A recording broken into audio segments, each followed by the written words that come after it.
અત્યારે કહેવામાં છે કે તમારું તમને જે જંગી સમર્થન મળી રહ્યું છે અને મતદારોનો ખૂબ પ્રેમ ને લાગણી તમારી સાથે છે, તો એ વિશે તમે જાહેર જનતાને શું કહેવા માંગો છો? દેખો, વોર્ડ નંબર 15માં અમે કોંગ્રેસમાંથી ઉમેદવારી નોંધાવી છે. હું નીલમ શ્રીવાસ્તવ, આશીષભાઈ જોશી, પારુલબેન પટેલ અને હિતેશભાઈ માછી, એવી રીતે અમે 4 કોંગ્રેસમાંથી પેનલમાં કેન્ડિડેટ છે.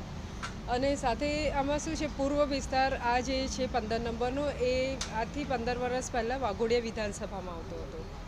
તો તે વખતે મારા પિતાશ્રી મધુભાઈ શ્રીવાસ્તવે પણ ઘણા એવા સારા વિકાસના કામો આ વિસ્તારમાં કરેલા છે. ત્યાર પછી ભાઈ દીપક શ્રીવાસ્તવ 10 વર્ષ કોર્પોરેટર રહ્યો અને એને પણ સારા લોકો સાથે કામો કર્યા છે અને જનસંપર્કમાં રહ્યા છે.